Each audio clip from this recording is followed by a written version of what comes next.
Dalam episode terakhir kita tentang sejarah Kekaisaran Utsmaniyah, kita membahas asal-usul Wangsa Osman dan pendirian Beylik Utsmaniyah di wilayah yang diperoleh dari runtuhnya Kekaisaran Bizantium. Namun, ini jauh dari akhir ambisi Osmanli. Dalam episode ini, kita akan melihat bagaimana Osman Ghazi dan penerusnya mentransisikan negara Utsmaniyah dari sebuah negara kecil Turki di pinggiran Anatolia menjadi kekuatan regional yang sedang naik daun, yang siap mendominasi para tetangganya. Setelah meraih kemenangan dalam pertempuran Babheus dan Dimbos, negara Utsmaniyah di bawah pimpinan Osman Ghazi siap untuk menindaklanjuti keberhasilan mereka dengan menaklukkan wilayah Bizantium Binathia. Dalam waktu hanya 2 dekade, Beylik, kerajaan kecil Utsmaniyah, telah berubah dari kantong wilayah kecil yang hanya terdiri dari 2 desa menjadi kerajaan yang mencangkup beberapa lusin kota dan benteng utama. Perolehan wilayah baru yang cepat dari Bizantium ini menyebabkan migrasi yang stabil dari orang-orang Turki dari Anatolia Tengah ke wilayah Beylik Utsmaniyah, yang memperkuat kapasitas militer dan ekonomi Osman untuk melancarkan perang melawan tetangganya yang kafir di utara. Migrasi bangsa Turki ke wilayah Utsmaniyah akan meningkat skalanya selama dekade pertama abad ke-14. Karena Kesultanan Rum runtuh setelah bertahun-tahun dilanda konflik internal, meninggalkan Anatolia Tengah dalam keadaan ketidakstabilan sosial dan politik di antara beylik baru yang bermunculan di wilayah tersebut. Sementara itu, dengan sisa wilayah Anatolia miliknya terancam jatuh ke tangan berbagai kekuatan muslim di kawasan itu, setelah pertempuran Babheus dan Dimbos, Kaisar Andronikos II mulai mencari bantuan dari luar untuk menahan serangan-serangan Turki ke wilayahnya. Kaisar Romawi itu pertama-tama mengirim surat kepada Mahmud Ghazan dari Ilkhanate dengan harapan meyakinkan penguasa Mongol itu untuk mengembalikan kekuatan Mongol di Anatolia setelah jatuhnya Kesultanan Rum. Namun, akibat kekalahan besar Mongol dari Mamluk dalam pertempuran Marj al-Safar serta semakin terpecahnya wilayah kekuasaan Mongol di Timur Tengah, pembicaraan antara Bizantium dan Ilkhanate tidak menghasilkan apapun. Andronikos II kemudian beralih ke Kompeni Katalan Agung, sebuah kelompok tentara bayaran dari Eropa Barat yang terkenal karena keberhasilan militer mereka di pegunungan Spanyol dan Sisilia. Menerima panggilan bantuan itu, Kompeni Katalan yang berjumlah 8.000 orang tiba di Konstantinopel pada awal tahun 1303 untuk meningkatkan semangat dan loyalitas di antara pasukan Katalan. Komandan Italia dari pasukan bayaran itu, Roger de Fleur, diberi gelar kekaisaran bergengsi Megas Deux dan dijanjikan untuk menikahi keponakan sang kaisar dengan harapan agar kampanye militernya sukses.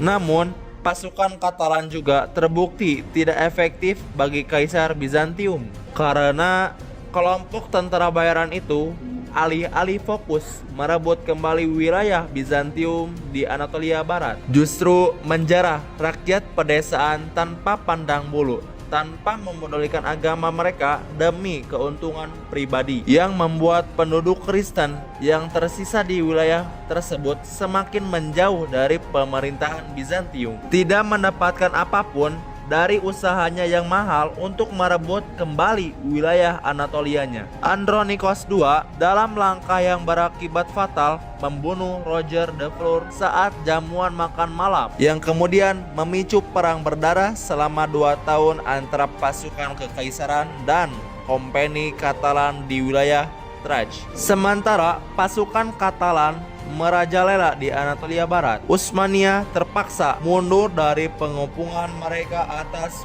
Prusa dan Nicaya. Tetapi kini, karena para tentara bayaran Latin berbalik melawan bekas majikan mereka, Osman Ghazi dapat kembali melancarkan serangan besar ke wilayah Bizantium di Binathia. Selama periode ini, kota-kota seperti Hamarkaya, Geife, Mudanya, Andranos, Yalova, dan Aikazi perlahan dimasukkan ke dalam Beylik Utsmaniyah, memutuskan akses Bizantium dari kota-kota kunci mereka yakni Prusa dan Nicaya. Pada masa inilah juga kekuasaan kekaisaran Bizantium di Anatolia Barat benar-benar menghilang karena Beylik-beylik Turki di wilayah tersebut mulai menganeksasi kota-kota Bizantium seperti Ephesus pada tahun 1308, Smyrna pada tahun 1310, dan Magnesia pada tahun 1313. Hanya kota Philadelphia yang tetap berada di tangan Bizantium. Sementara wilayah Anatolia Barat lainnya dengan cepat jatuh kekuasaan Muslim. Akibat dari keruntuhan cepat kekuasaan Bizantium di Anatolia dan pemerintahan Andronikos II yang tidak kompeten, pada tahun 1321 perang saudara baru meletus di Bizantium antara kaisar dan cucunya yang merebut tahta, Andronikos III. Ingin memanfaatkan kekacauan sipil di Bizantium, Osman yang kini berusia 60 tahun mulai mempersiapkan pengepungan terakhir atas kota Prusa yang telah lama dinantikan. Karena tidak memiliki peralatan pengepungan, Osman memerintahkan pembangunan 2 benteng besar di sekitar Prusa untuk mengawasi blokade kota itu. Setelah benteng selesai dibangun, garnisun Utsmaniyah berjumlah 10.000 orang dipimpin oleh putra Osman, Orhan Gazi, ditempatkan di sana sehingga memutus Prusa dari dunia luar. Sementara perang saudara Bizantium berkecamuk di Thrace di antara anggota dinasti Palaiologos, Prusa pun tidak berdaya di hadapan Osman dan pasukannya setelah bertahun-tahun bertahap menghadapi tentara Utsmaniyah di gerbang kotanya. Pada 6 April 1326, Gubernur Prusa secara resmi menyerahkan kota kepada Orhan setelah melihat bahwa tidak ada bantuan dari Konstantinopel yang membantu. Kota Prusa menjadi kota bertembok besar pada yang jatuh ke tangan Utsmaniyah, dan ini secara efektif menggandakan kekayaan serta populasi Beylik dalam semalam. Namun, pemimpin pertama Kesultanan Utsmaniyah tidak sempat melihat penaklukan Prusa karena ia wafat. Tidak lama sebelum pengepungan itu berakhir, Osman Gazi yang telah berperang melawan Bizantium selama lebih dari 40 tahun dan memenangkan banyak pertempuran untuk Beylik hanya untuk meninggalkan seekor kuda, beberapa ekor lembu, dan beberapa kawanan domba. Tidak seperti panglima perang Turki lainnya yang menimbun kekayaan, Osman Gazi menurut catatan sejarah tradisional menghabiskan seluruh kekayaan untuk rakyatnya, sehingga ia sangat dicintai oleh penduduk Muslim maupun Kristen di wilayah Bithynia. Berabad-abad setelah kematiannya, Osman Gazi dikenang sebagai sultan ideal, dan semua sultan Utsmaniyah di masa depan berusaha meniru reputasinya sebagai pemimpin yang berani dan adil. Setiap pemimpin Utsmaniyah sejak saat itu akan mengenakan pedang Osman selama upacara penobatan mereka, sebagai cara untuk menyatakan bahwa pemerintahan mereka adalah mulia dan adil, seperti pendiri sederhana dari kekaisaran ini. Setelah penaklukan Prusa, tubuh Osman akan dimakamkan di dalam tembok kota, sebuah keinginan yang dia sampaikan kepada putranya Orhan pada awal pengepungan. Setelah penaklukan itu, Prusa yang kemudian dikenal sebagai Bursa dijadikan ibu kota baru bagi Beylik Utsmaniyah. Tidak lama setelah itu muncul masalah suksesi antara dua putra Osman. Menurut versi tradisional dari peristiwa ini, Orhan yang lebih berpengalaman dalam bertempuran dan Aledin yang lebih cakap dalam diplomasi sepakat untuk membuat sebuah perjanjian politik di mana Orhan akan menjadi bey baru Utsmaniyah, sementara Aledin akan diberikan posisi politik baru sebagai Grand Vizier. Kemitraan politik ini terbukti sangat penting bagi pemerintahan negara Utsmaniyah di masa depan, karena ketika Orhan berangkat dalam kampanye militer untuk menaklukkan tanah baru, Aledin akan mengawasi urusan domestik negara Bursa. Beberapa tahun setelah penaklukan Bursa, pemimpin baru Utsmaniyah akan melancarkan kampanye militer ke wilayah Bizantium di Bithynia, mencapai sejauh desa Aidos, memutuskan hubungan antara Konstantinopel dan kota besar Nikomedia pada tahun 1328. Nicea sekali lagi akan dikepung oleh Orhan dan putra tertuanya Sulaiman Pasha. Tahun yang sama, perang saudara Bizantium yang berlangsung 7 tahun akhirnya berakhir dan kaisar baru Andronikos III akan menyatukan wilayah Bizantium setelah mengalahkan kakeknya dan memaksanya untuk pensiun ke sebuah biara. Kaisar baru yang belum teruji ini akan memulai pemerintahan dengan memerintahkan kampanye resmi untuk merebut kembali wilayah yang hilang di Bithynia dan mengangkat blokade Nikaya. Dengan dukungan dari Grand Domestik dan teman dekatnya, John Kantakouzenos, Andronikos III berhasil membiayai dan mengumpulkan sekitar 4.000 infanteri untuk kampanye besar Anatolianya. Rencana untuk bagian pertama dari kampanye ini adalah bagi pasukan kekaisaran untuk menyeberang ke Anatolia melalui Bosporus, melakukan march paksa ke Nikomedia, mengisi ulang pasokan dan mengumpulkan lebih banyak pasukan di kota itu. Kemudian bergerak ke Nikaia untuk mengangkat blokade Utsmania jika semuanya berjalan dengan baik dan Nikaia berhasil dibebaskan dari pasukan Utsmania. Kaisar akan memulai proses perlahan untuk mendorong pasukan Utsmania keluar dari Bithynia dan mengembalikan kekuasaan Bizantium di wilayah tersebut. Ketika orang Bizantium sedang mempersiapkan penyeberangan mereka ke Anatolia, Orhan yang masih memimpin pengepungan di Nikaia mendengar kabar tentang kampanye militer Bizantium yang akan datang dan menarik sebagian besar pasukan pengepungannya untuk bertemu pasukan Bizantium sebelum mereka dapat berkumpul di Nikomedia. Pada bulan Juni 1329, Andronikos III dan pasukannya akan menyeberang ke Anatolia. Namun setelah hanya 3 hari berjalan di sepanjang pantai Teluk Nikomedia, pasukan kekaisaran akan bertemu dengan pasukan Utsmania sebanyak 8.000 orang yang dipimpin oleh Orhan sendiri di dekat Maltepe, memblokir jalan utama menuju Nikomedia. Dengan pasukan Utsmania yang ditempatkan di sebuah bukit terdekat dan jumlah pasukan mereka 2 kali lipat dibandingkan dengan pasukan kekaisaran.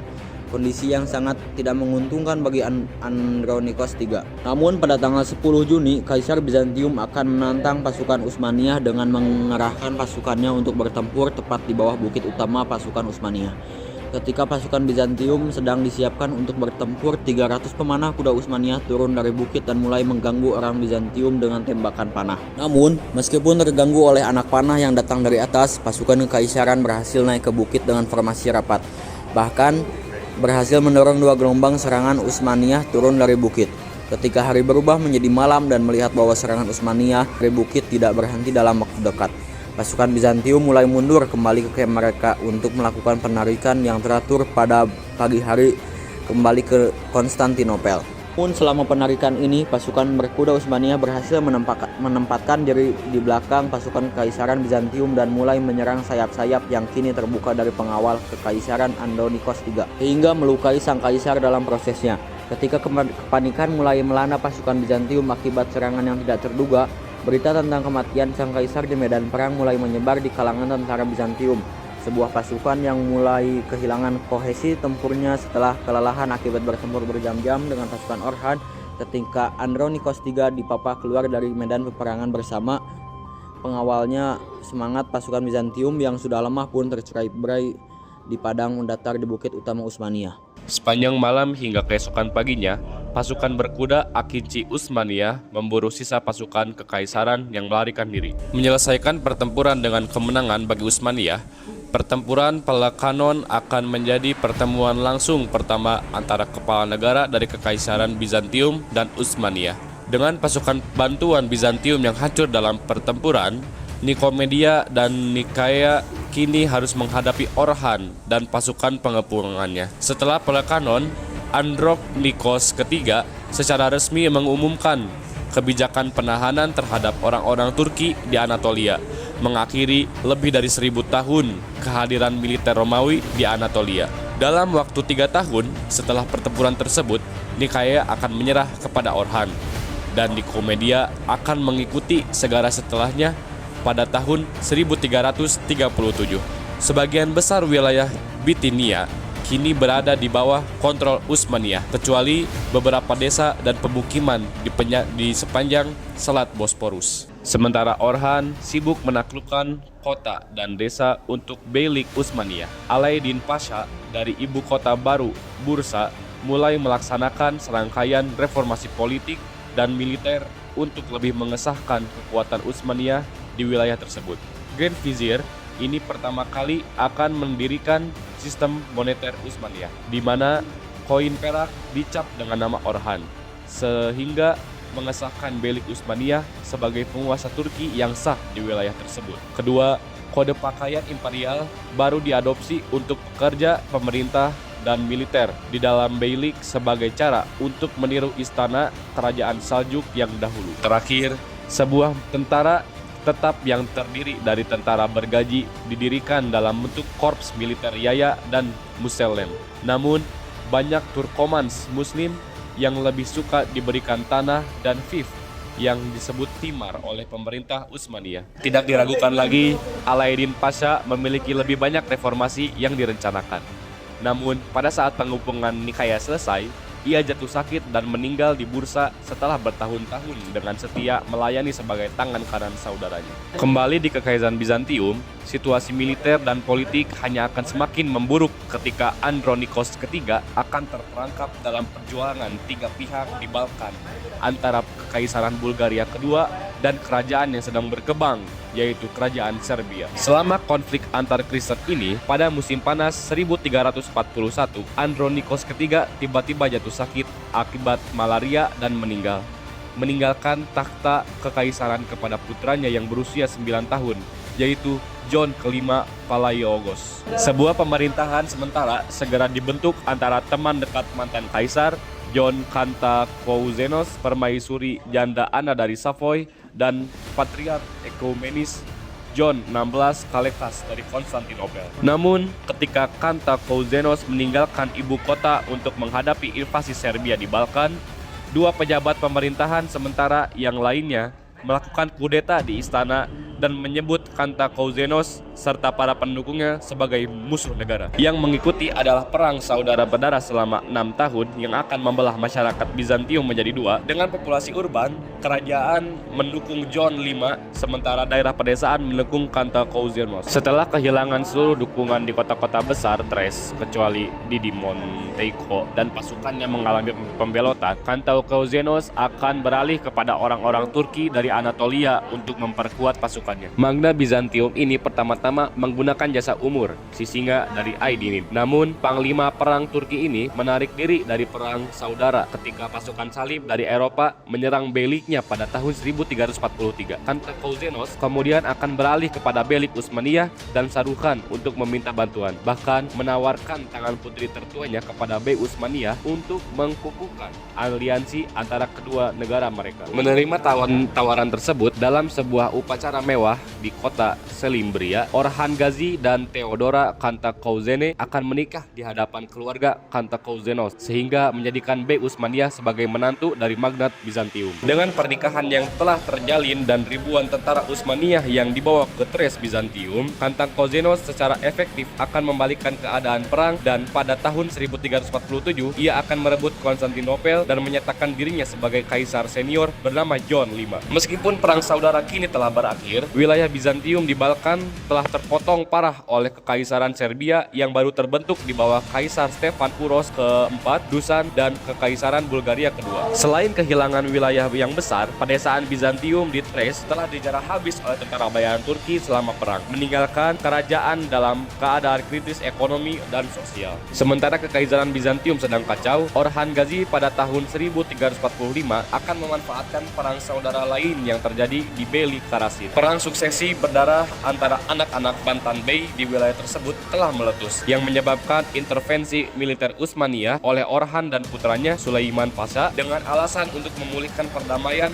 dalam negara muslim yang sesama. Namun, pada akhir konflik, anak-anak mantan Bey Karasid akan ditempatkan dalam tahanan rumah Utsmaniyah, dan Beyli tersebut akan secara resmi dianeksasi ke dalam wilayah Utsmaniyah beberapa tahun kemudian. Armada besar Karasid yang terkenal dengan eksploitasi bajak lautnya di Aegea dan banyak tentara serta jenderal Turki yang berbakat kini akan berada di wilayah layanan Orhan dan penerus-penerusnya. Kembali di Kekaisaran Bizantium, pemerintahan bersama antara John V Palaiologos dan John ke-6 Kantakouzenos telah menjadi tidak dapat dipertahankan karena kedua penguasa dan faksi mereka saling berbenturan dalam pemerintahan negara. Dengan pasukan kekaisaran yang hancur, ekonomi domestik yang runtuh, dan kedatangan wabah hitam dari Crimea, ketegangan di dalam Konstantinopel berada pada titik didih politik. Mengumpulkan dukungan finansial dan militer dari Serbia, Venesia, dan di Genoa. Pada tahun 1352, Kaisar Junior Bizantium akan menyerang wilayah kekuasaan Kantakozenos di Thrace yang memicu putaran perang saudara. John VI Kantakozenos akan sekali lagi meminta dukungan Utsmaniyah untuk usaha perangnya. Kini di usia 70-an, Orhan Gazi akan mempercayakan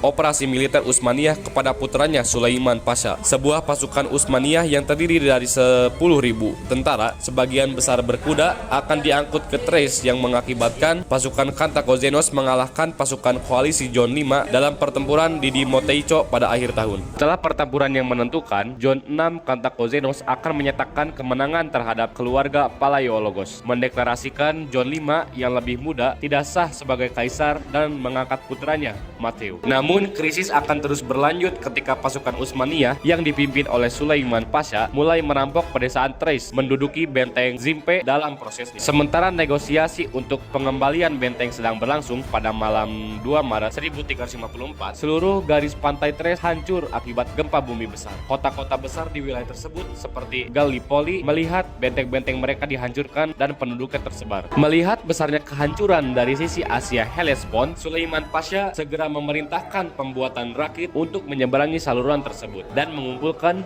banyak keluarga Turki untuk bersiap memperbaiki dan menetap kembali di kota-kota semenanjung Gallipoli. Tak lama kemudian, keluarga-keluarga Ottoman pertama menginjakan kaki di Eropa dan benteng di Gallipoli diambil alih oleh garnisun Ottoman. Dengar kabar bahwa orang-orang Turki telah menyeberang ke Eropa, dalam sebuah tindakan putus asa, Kantakozenos menawarkan Sulaiman 4 kali lipat jumlah upeti yang sebelumnya diajukan dalam negosiasi untuk Zimpe dan penarikan seluruh wilayah Ottoman. Namun, pemimpin Ottoman tersebut membalas dengan mengatakan bahwa pasukannya hanya menguasai beberapa tempat yang telah ditinggalkan oleh penduduk Yunani mereka dan bahwa Gallipoli telah jatuh kepadanya karena kehendak Tuhan dan bukan karena kekuatan. Sulaiman Pasha yang pada saat itu telah mengambil alih militer Ottoman setelah ayahnya pensiun dari kehidupan publik, tidak akan menghormati aliansi formal antara Konstantinopel dan Bursa, tetapi memilih sikap yang lebih agresif terhadap Kantakozenos untuk memanfaatkan kekaisaran Bizantium yang sedang terdestabilisasi. Pada musim panas tahun yang sama,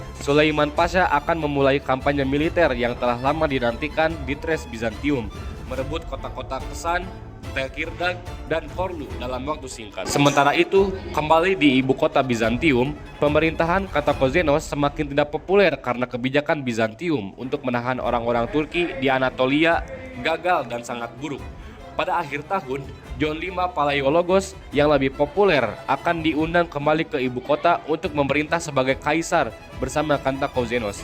Dan tak lama kemudian, yang terakhir akan pensiun ke sebuah biara dalam kehinaan. Dalam waktu 3 tahun, pasukan terakhir Matteo Kantakozenos akan dikalahkan di Thrace, sehingga mengakhiri babak perang saudara Bizantium lain. Dengan Osman dan Orhan meraih kemenangan awal melawan Bizantium dan memanfaatkan perpecahan politik di antara tetangga mereka, Beylik Ottoman telah menjadi salah satu kekuatan yang berkembang pesat di Anatolia. Pada episode berikutnya, kita akan menjelajahi ekspansi mendalam dan tiba-tiba Ottoman ke Balkan, serta bagaimana Eropa merespons akuisisi tanah yang cepat oleh kekuatan Muslim yang sedang naik daun ini. Kami akan membahas lebih lanjut tentang sejarah awal Ottoman di video-video mendatang. Jadi pastikan Anda sudah berlangganan dan menekan tombol lonceng untuk menonton video berikutnya dalam seri ini. Silakan pertimbangkan untuk menyukai, mengomentari, dan membagikan, karena itu sangat membantu kami.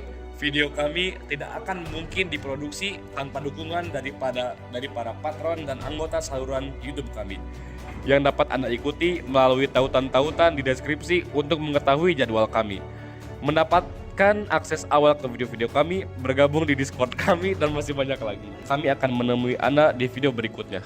See ya.